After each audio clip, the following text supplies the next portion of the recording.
ada baiknya sebelum memulai pembelajaran kita berdoa terlebih dahulu. Sebelum kita memulai pelajaran, mari kita berdoa. Berdoa dimulai. Berdoa selesai. Oke, selanjutnya ada satu lagi ritual kita setiap pagi, yaitu meningkatkan rasa nasionalisme. Untuk itu, Ibu minta kepada Ima memimpin menyanyikan lagu Indonesia Raya bersama-sama. Silakan Ima.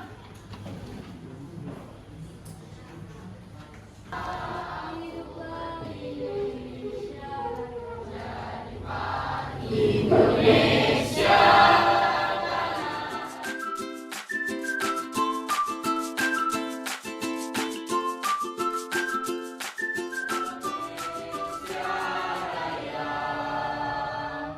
Silakan duduk kembali. Arika, Arvino, Benny. Oke anak-anak, hari ini kita akan melanjutkan materi kalor dan termodinamika. Tapi sebelum itu coba cek di sekitar kalian ada sampah-sampah atau tidak nak? Kalau nggak kita kondisikan dulu suasana belajarnya.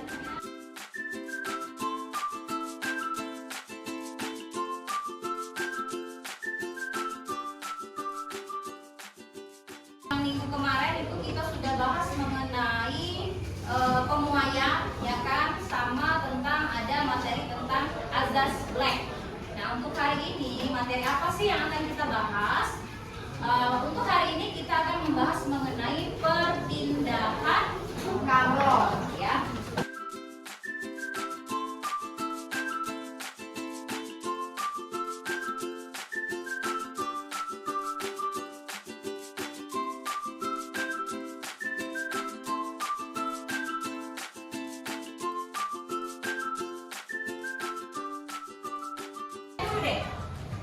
Pertanyaan pertama, mengapa tutup termos terbuat dari plastik? Ada yang bisa memberikan alasan menurut logika kalian? Nah, angkat tangan boleh?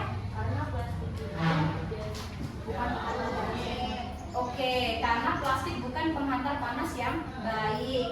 Ada lagi jawaban lain? Apa semuanya sepakat seperti itu? Kalau misalnya tutup plastiknya kita bikin dari aluminium, bagaimana? Iya.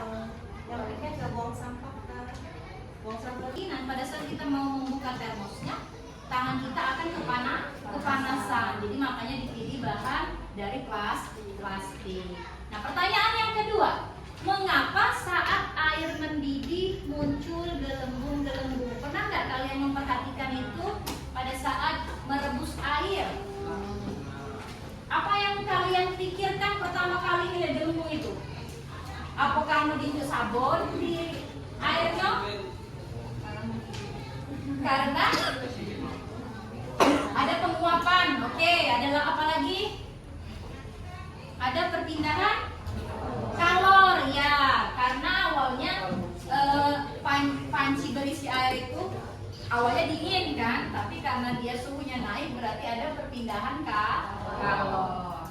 Nah, pertanyaan yang ketiga, mengapa saat berada di dekat api unggun tubuh kita akan merasa hangat? Ada yang tahu? Karena kalau dari api unggun itu berpindah dari yang api unggun itu kan panas. Ya, oke. Atau kayak suhunya tinggi, nah itu pindah ke tubuh kita yang memiliki suhu tinggi. Oke, itu salah satu prinsip dari perpindahan kalor. Bisa diulangi Tesya, prinsip perpindahan kalor tadi apa? Kalor itu berpindah dari suhu yang tinggi. Oke, berpindah dari suhu yang tinggi ke suhu yang rendah. Nah, sekarang mari kita masuk ke materi tentang perpindahan kalor. Nah, ini perpindahan kalor yang pertama, apa namanya? Konduksi. Biar kalian paham mengenai perpindahan kalor konduksi, silakan perhatikan video ini dulu ya. Saat kita menyetrika, setrika yang panas bersentuhan dengan kain yang disetrika. Kalor berpindah dari setrika ke kain. Perpindahan kalor seperti ini disebut juga dengan konduksi. Nah, bagaimanakah proses perpindahan kalor secara konduksi itu?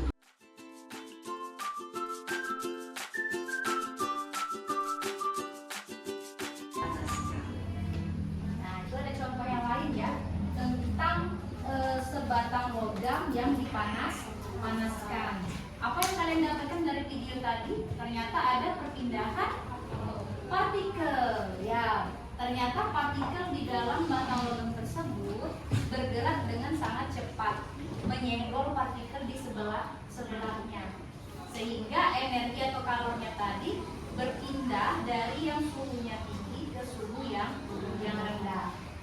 Contoh lain tadi ada apa? Video tadi yang pertama tadi tentang orang yang sedang menyetrika pakaian ya. Artinya kalor dari setrikanya itu pindah ke kain ya, sehingga pakaiannya akan jadi lebih rapi kalau sudah kita setrika. Nah sekarang apa sih jadi pengertian dari perpindahan kalor secara konduksi? Ada yang bisa menyebutkan? Oke, tidak adanya perpindahan partikel. Ya ini ya, kalau mau kita deskripsikan, konduksi merupakan proses perpindahan kalor tanpa disertai perpindahan partikel. Kenapa tidak berpindah partikelnya? Karena hanya saling bertabrakan tadi ya. Dia hanya menyenggol partikel-partikel yang di sebelahnya, bukan berpindah. Nah, oleh karena itu ternyata ada benda-benda yang bisa menghantarkan kalor dan ada benda-benda yang tidak bisa menghantarkan kalor. Kalau yang menghantarkan kalor disebut dengan ya contohnya oke. Sedangkan yang tidak mampu menghantarkan kalor disebut dengan isolator. Contohnya yang kayak termos tadi ya, pakai plastik atau misalnya kain ya, kayu, karet dan lain-lain. Nah selanjutnya seperti yang Ibu bilang tadi, setelah kalian memahami pengertian konduksi, terus contoh-contoh konduktor dan isolator, ada juga rumus menghitung laju perpindahan kalor secara konduksi. Silakan kalian perhatikan dulu persamaan tersebut ya nak ya. Nah jadi kalau mau menghitung laju konduksi, nah laju konduksi di sini diibaratkan sebagai laju kalor setiap detik. Lambangnya itu adalah H. Ini untuk laju konduksi ya, atau laju kalornya. Yaitu apa tadi? Perpindahan atau kalor setiap waktu atau setiap detik ya. Ini rumus awalnya. Nah, selanjutnya baru rumus ini dijabarkan menjadi rumus yang lebih lengkap ya. Nah, ini rumus yang lebih lengkap. Silakan kalian perhatikan itu ya. Apa saja keterangan-keterangannya bisa kalian lihat di slide ya. Ada yang namanya konduktivitas termal bahan. Bisa kalian lihat di buku cetak kalian ya. Ada konduktivitas termal, artinya apa itu? Kemampuan bahan untuk menghantarkan kalor. Nah ini ada di halaman 258. Bisa kalian lihat ya, yang paling besar itu ada di perak ya, ada di 420. Dan yang paling kecil itu adalah udara 0,023. Bisa kalian lihat di sini ya. Artinya udara itu kurang bisa untuk menghantarkan kalor atau panas ya. Nah, ini untuk persamaan pada konduksi ya. Ada yang mau ditanya tidak sebelum itu mengenai persamaannya terutama?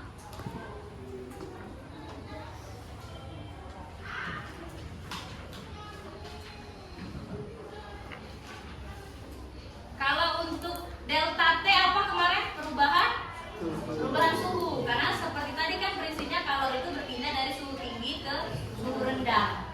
Dan ada juga luas permukaan bendanya sama tebal atau panjang bendanya. Yaitu nanti bisa mempengaruhi untuk menghitung laju konduksi atau laju perpindahan kalornya. Nah selanjutnya ada yang kedua, yaitu perpindahan kalor secara konveksi. konveksi. Itu perhatikan dulu video berikut. Saat air bagian bawah mendapatkan kalor dari pemanas, partikel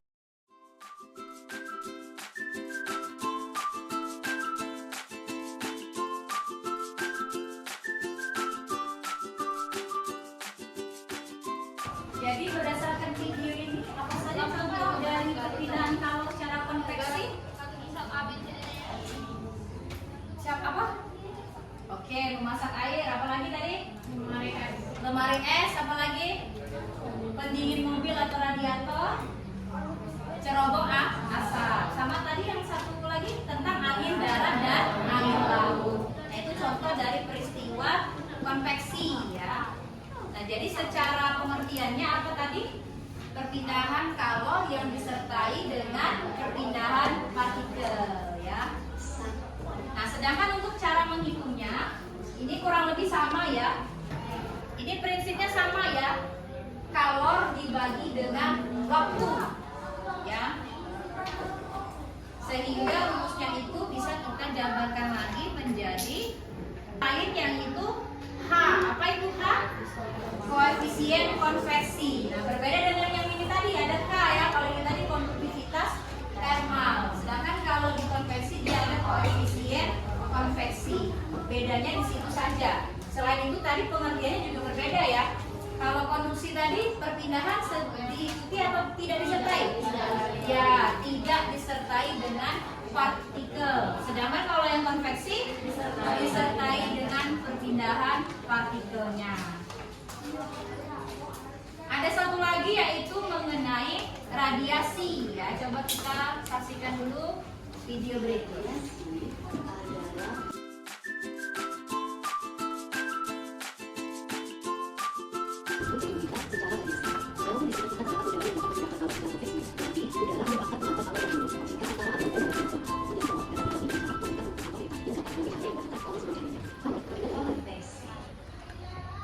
Nah, itu ya. Jadi kalau untuk perpindahan secara radiasi apa yang kalian temukan?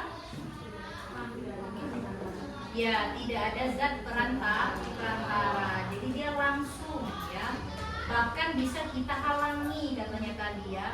Contohnya yaitu api unggun. Ya, karena kan kita udara itu kan ruang hampa udara itu kan berarti tidak ada perantaranya. Bahkan bisa kita halangi katanya tadi. Contohnya kalau sinar matahari, bagaimana cara kita menghalanginya?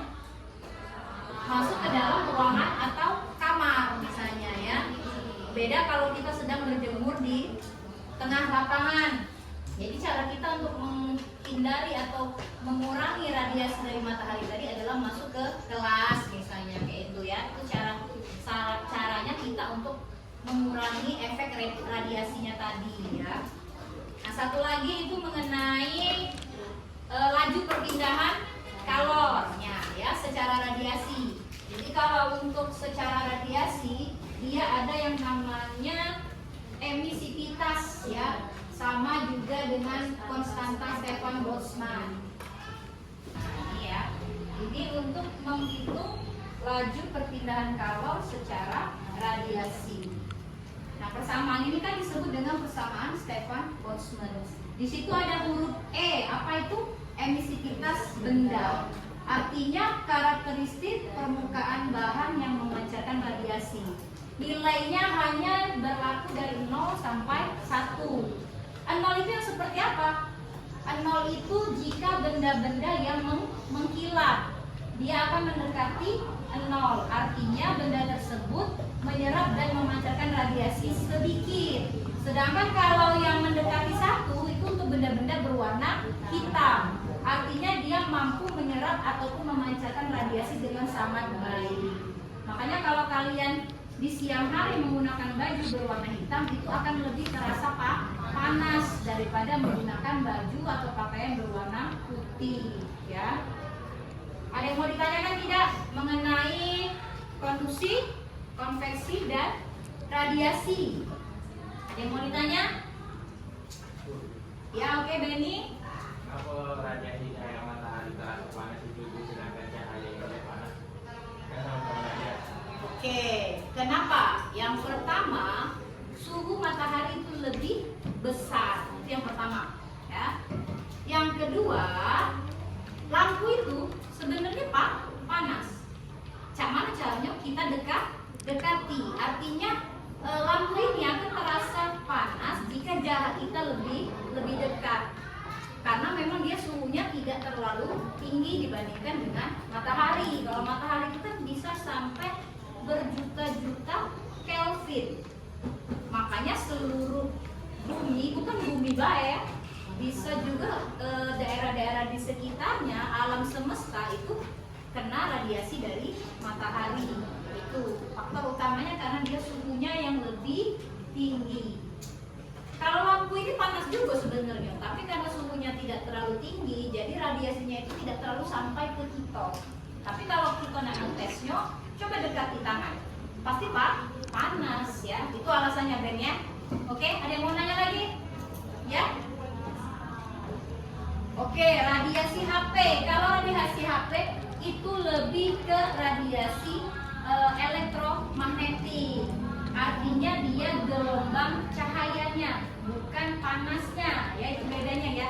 Makanya kalau kalian terlalu lama memainkan HP itu biasanya bisa merusak ke mata otomatis yang pertama. Bahkan itu bisa merusak kulit kalau kalian sering-sering main HP ya. Hati-hati makanya. Tapi itu berbeda dengan kalau ibu bilang tadi ya, karena dia berupa gelombang elektromagnetik, berbeda dengan kalau radiasinya berupa gelombang elektromagnetik.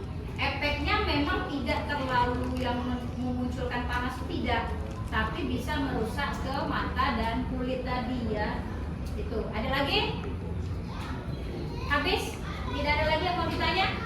Kalau tidak ada, kita tugas kelompok dulu. Oke, silakan bentuk anggota kelompoknya berempat. Ini berapa kilo kalian?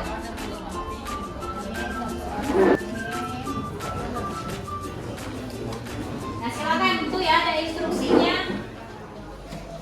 Kerjakan lembar kerja yang sudah ibu bagikan. Bisa kalian buka dulu ya. Silakan dibuka dulu. Yang ketiga, tuliskan nama anggota kelompok dan kelas pada kolom yang tersedia. Ada ya kolomnya, silakan dituliskan di bagian sini. Nah, di sini ada bahan diskusi ya. Silakan kalian baca permasalahan-permasalahan yang ada di sini, lalu diskusikan dengan anggota kelompok dan jangan lupa tuliskan di kolom yang tersedia. Oke. Nanti akan ibu minta beberapa kelompok untuk presentasi ke depan.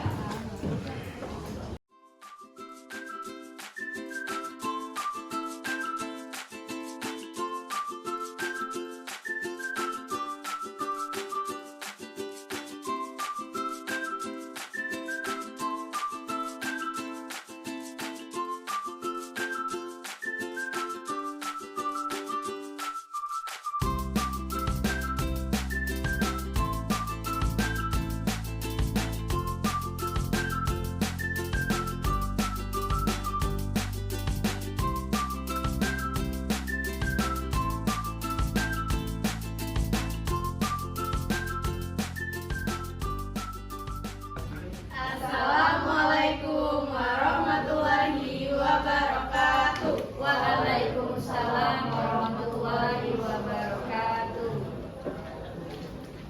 Baik, perkenalkan kami kelompok 1. Perkenalkan, nama saya Rebecca Roza dan teman saya Sadi Aprilia. Saya Nur Devani. Saya Nisa. Oke, kali ini kami akan menjawab soal dari nomor 1 sampai nomor 4. Yang pertama yaitu jika kalian memegang sendok logam yang berisi mentega dan dipanaskan di atas api hingga mentega mencair, apa yang kalian rasakan pada bagian ujung sendok? Jadi perlu diketahui dulu bagian ujung sendok itu yang bagian ujung sininya. Jadi ini yang untuk isi mentega, yang ini bagian ujungnya. Itu kami menjawab hasil diskusi kami yaitu tidak akan terasa panas. Nomor 2, mengapa hal tersebut dapat terjadi? Karena suhu yang ada di ujung sendok lebih rendah daripada sendok yang berisi mentega dan langsung dipanaskan di atas api lilin. Lalu jarak ujung sendok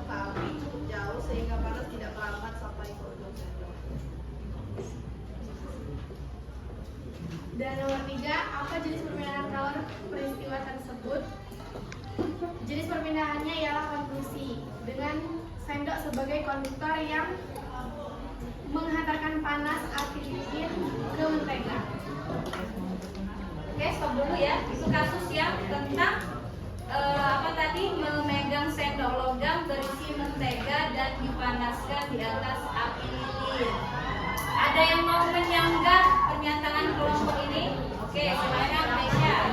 Berdiri Tesya. Baiklah, di sini menurut diskusi dari kelompok ini telah jelaskan ketika kita memegang sendok logam yang berisi mentega dan dipanaskan di atas api lilin dan mentega mencair, yang akan dirasakan pada ujung sendok itu seharusnya akan terasa panas. Dikarenakan logam itu merupakan konduktor yang dapat menghantarkan panas dengan baik. Baik, terima kasih atas sanggahannya. Izinkan kami menjawab. Jadi memang benar sendok itu logam yang adalah konduktor. Tapi perlu diketahui kalau di situ Yang diketahui suhu api itu tidak setinggi itu. Jadi justru tidak mungkin dong sendok itu setipis itu. Jadi itu kan jaraknya kan mungkin sepensil ini kan, jadi jauh saya tenang. Terus bagian ujungnya biasanya tebal. Jadi kalau di sini kita megang itu tidak panas karena jaraknya juga lumayan jauh. Terus itu kan diomongin di ujung sendok. Kalau kita megangnya agak deketan sini, baru itu terasa panas. Tapi kan yang ditanya di ujung sendok sini dan itu tidak terasa panas. Sama baik kayak kasus yang Bedi tadi nanya, bedanya matahari dengan lampu. Kan itu kan beda suhunya. Terus juga ya itu sih, suhunya tuh beda. Jadi Kalau kami menyanggah lagi karena kan di sini beda sendok logam yang berisi mentega dipanaskan hingga mentega itu mencair. Dan pastinya kalau kami itu bakal memakan waktu yang lama sehingga ketika kita megang berapa sendok itu tuh otomatis bakal terasa panas karena mentega tuh bakal mencair itu juga lumayan agak lama. Ya oke. Ya oke, Ibu memberikan penguatan dulu ya. Untuk soal nomor 1 ini sebenarnya contoh dari peristiwa konduksi. Jadi praktek di soal nomor 1 itu kan sebenarnya dia melakukan praktikum. Dia menguji apa yang terjadi jika sebuah mentega ditaruh di sendok terus dipanaskan dengan api lilin, apa yang terjadi seperti itu kan? Ternyata lama kelamaan menteganya mencair. Kenapa bisa mencair? Karena memang suhunya lama-lama meningkat. Nah, akibat suhu yang lama-lama meningkat inilah akhirnya suhu yang di wajah sendoknya tadi akan berpindah ke yang bagian ujung kita pegang. Jadi mohon maaf ini untuk kelompoknya Rebecca, jawaban kalian itu memang kurang tepat. Yang tepat adalah memang lama-kelamaan ujung sendok yang kita pegang itu akan terasa panas karena terbukti dari mentega yang sudah mencair, artinya suhu di wadah sendoknya tadi lebih tinggi daripada yang di ujung kita pegang, makanya terjadi perpindahan secara konduksi ya, itu yang lebih tepat. Oke, bisa dipahami sampai sekarang? Oke ya. Tapi untuk yang penjelasan nomor 2 dan nomor 3 tadi sudah benar ya, hanya keliru di nomor 1. Yang lain sudah sepakat belum dengan jawabannya? Oke. Satu lagi ya tentang air mendidih. Coba dijawab dulu pertanyaannya. Mengapa saat air mendidih akan berbelum-belum air yang beberapa hari tersebut? Apa jenis perpindahan kalor pada peristiwa tersebut dijelaskan? Karena saat dipanaskan, bagian zat yang berdekatan dengan sumber kalor akan mengalami penguaian, sehingga volumenya bertambah dan mengakibatkan massa jenis zat berkurang. Bagian zat yang massa jenisnya lebih kecil akan berpindah ke atas yang disebut konveksi.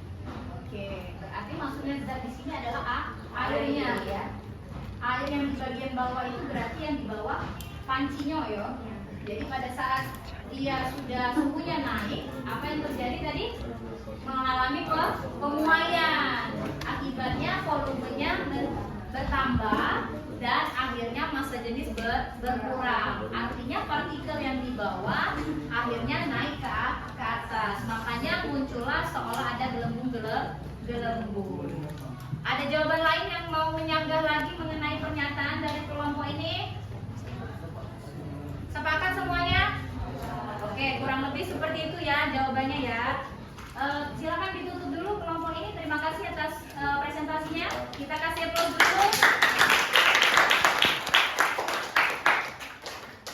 Sekian dari kami akhiri. Wassalamualaikum warahmatullahi wabarakatuh. Waalaikumsalam warahmatullahi wabarakatuh.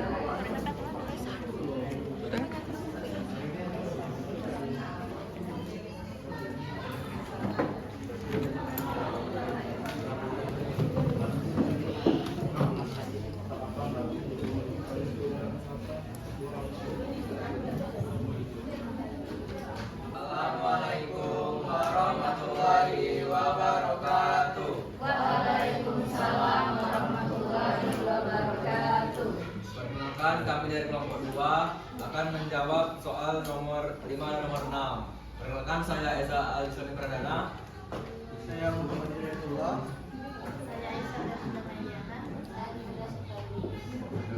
Berikut pendapat kami.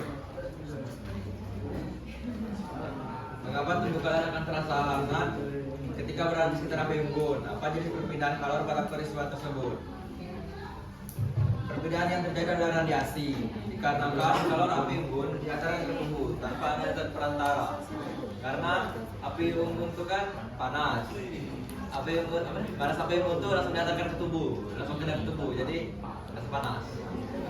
Jadi ini contoh dari peristiwa radiasi ya. Sepakat semuanya? Oke, itu ya. Kalau nomor 6 dibaca kebayang ada apa? Nomor 6 kan ada tabel, harusnya ditulis tapi dibacakan saja nggak apa-apa. Perpindahan kalor. 1. Konduksi. Pengertiannya, konduksi merupakan proses perpindahan kalor tanpa disertai perpindahan partikel zat.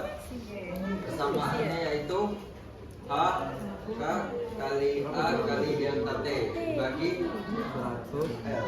Oke, dibagi R. 2. Konveksi. Pengertiannya, konveksi merupakan perpindahan kalor yang disertai perpindahan partikel dari zat tersebut. Persamaannya adalah H besar sama dengan H kali A kali delta T.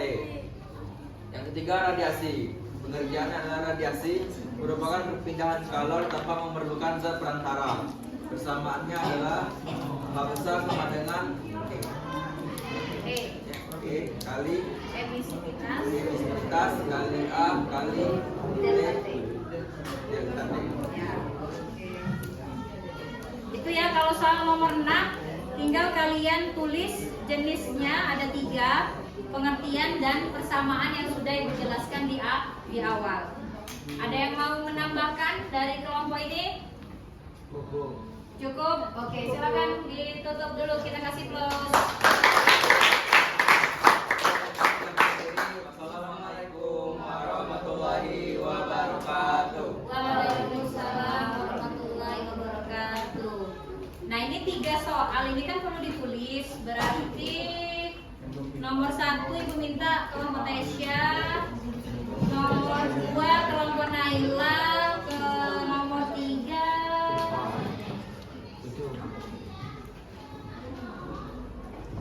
kalian ya. Oke.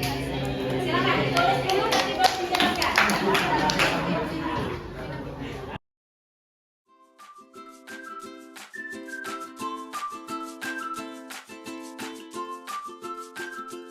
Kelompok dari ini untuk menjelaskan, boleh ke depan nak.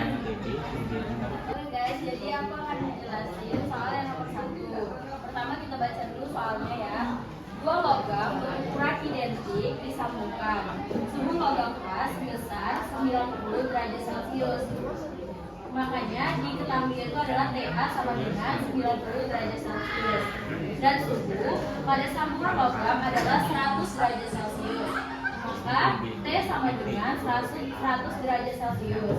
Jika diketahui koefisien konduksi logam A yaitu 0,2 kal per ms derajat Celcius dan koefisien yang B itu 0,4 kal per ms derajat Celcius, maka tentukan suhu dari logam B. Maka ditanya TB. Kita tahu bahwa A sama dengan AB dan LA sama dengan LB. Coba kita masukkan dulu rumus QA per T sama dengan QB per T. Kita bandingkan dulu. Makanya koefisien A sama dengan AA delta TA per LH, dan koefisien B itu AB dikali delta TB per LB. Makanya kita bisa coret, karena dia ini sama, maka kita bisa coret AA dan AB, LH dan LB. Kita langsung masukkan koefisiennya, yaitu 0,2, yaitu T dikurang TA, dan sama dengan 0,4 TB dikurang T. Kenapa T di sini T dikurang TA? Karena suhu pada T itu lebih besar daripada suhu TA. Sedangkan di sebelahnya, kenapa TB dikurang T? Karena suhu TB otomatis akan lebih besar daripada T. Kita masukkan langsung ya, 0,2 dikali dengan 100 dikurang 90 sama dengan 0,4 TB dikurang 100. Kita jalankan dan kita jabarkan menjadi 0,2 dikali 10 sama dengan 0,4 TB kurang 100. Kita pindahkan, berarti 2 dibagi dengan 0,4 sama dengan TB dikurang 100. Sehingga 2 dibagi 0,4 yaitu 5, ditambah, ini pindah ruas ke sebelah kiri, jadi 5 ditambah 100 sama dengan TB. Sehingga pas dijumlahkan hasilnya adalah 105 derajat Celcius sama dengan TB. Oke, good job. Oke, ini ya untuk menjelaskan soal nomor 1. Jadi di soal nomor 1 itu ada 2 logam yang disambungkan. Jadi kita harus melihat selisih suhunya dulu ya. Nah, di situ sudah diketahui bahwa logam sambungannya itu suhunya 100 derajat Celcius. Berarti kita sudah tahu bahwa selisih antara sambungan logam dengan logam A itu 10. Berarti untuk mencari suhu yang di logam B, berarti suhu logam B itu akan lebih tinggi dari 100 derajat Celcius. Nah, jadi kita bandingkan kalor yang di logam A dengan logam B. Di mana untuk yang logam A, suhu sambungannya itu lebih tinggi. Sedangkan kalau untuk logam B, justru suhu logam B-nya yang lebih tinggi daripada suhu sambungan. Masukkan ke persamaan sehingga didapatlah untuk suhu logam B itu 105 derajat Celcius. Nah, kalau untuk soal nomor 2, ini Ibu cek sudah benar. Ada jawaban lain nggak dari kelompok lain? Sama semua? Sama semua belum? Sama Bu. Sama ya? Sama. Oke. Yang pasti itu suhunya kita ubah. Jangan lupa mengubah ya. Kenapa harus diubah? Karena itu ada koefisiennya ya. Nah, ini kalian perhatikan di sini. Ini koefisiennya kan dalam Kelvin, makanya ini harus dirubah ke Kelvin. Terus satu lagi, ini ada sekon. Berarti menit ini harus dirubah menjadi sekon. Selanjutnya masukkan ke rumus, didapatlah jawabannya 5.292 Joule. Atau kalau mau kita singkat menjadi 5.292 kilojoule ya. Kalau soal nomor 3 ada yang keliru nggak? Salahnya di mana? Iya, salahnya di bagian sini. Harusnya berapa ini? Iya, harusnya ini 2 kali 10 min 3 atau 0,002 kalau mau dijadikan koma ya. Berarti ini harusnya pangkat berapa? Min? Min 6. Harusnya min 6. Berarti kalau min 6, ini komanya di sini kan? Ya, Berapa ini? 1, 2, 1,16. 3, 4, 5, 6. Jadi 1,16. Boleh kita bulatkan sampai di sini saja ya. 1,16.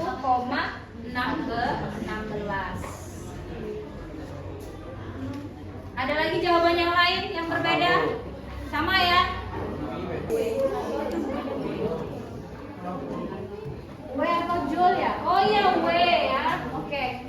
Karena ini laju kalornya ya. Oke. Ada yang mau ditanya tidak nak mengenai diskusi yang sudah kalian lakukan untuk hari ini? Ada yang mau ditanya tidak?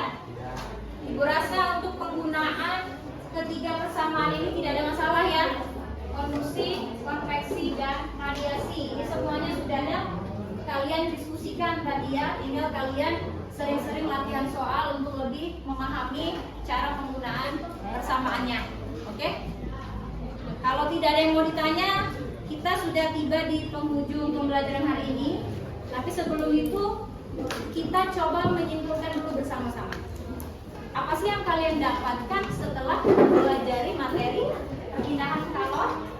Ada yang mau mengajukan pendapatnya mengenai kesimpulan pembelajaran hari ini? Angkat tangan dan berdiri. Silakan berdiri.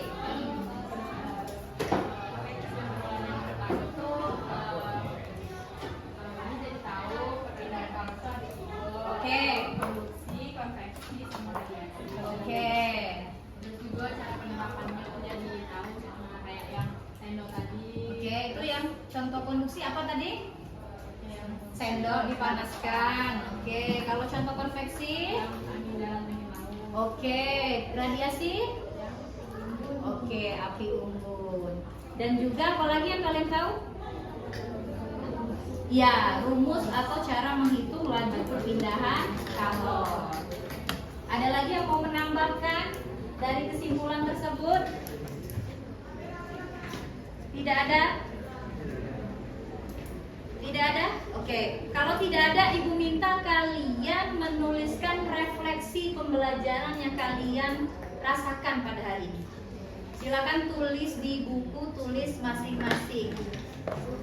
Apa itu refleksi? Apa yang kalian rasakan setelah mempelajari materi perpindahan kalor? Silakan dituliskan, diceritakan.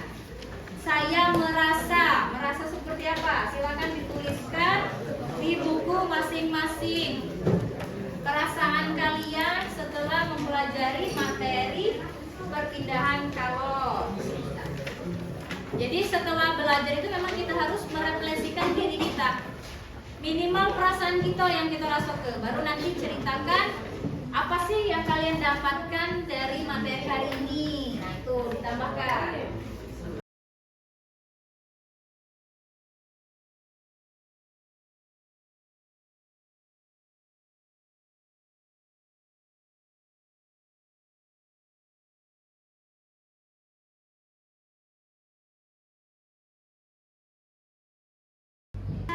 Akila, ungkapkan apa yang kamu rasa setelah mempelajari materi hari ini. Tidak apa-apa, berdiri.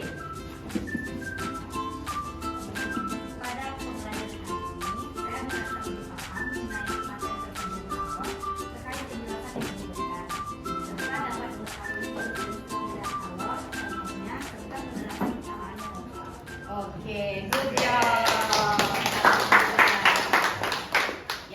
Salah satu contoh bagaimana kita merefleksikan atas pembelajaran yang sudah kita lalui. Nah, Ibu harap bukan cuma Akila yang merasa seperti itu ya. Ibu harap kalian semua yang berada di ruangan ini bisa merasa senang dan jadi lebih paham tentang materi kalor. Oke? Tidak terasa kita sudah tiba di penghujung pembelajaran hari ini. Ibu rasa untuk hari ini kita cukupkan terlebih dahulu. Mengenai penerapan perpindahan kalor yang lain bisa kalian baca-baca lagi di buku ataupun buku yang lain. Bahkan itu di sumber-sumber internet, di YouTube itu sudah banyak. Silakan kalian gali lagi, kalian motivasi diri lagi untuk belajar dengan lebih giat. Untuk itu, jika ada yang salah, Ibu mohon maaf anak-anak. Ibu tutup dengan wassalamualaikum warahmatullahi wabarakatuh. Waalaikumsalam warahmatullahi wabarakatuh.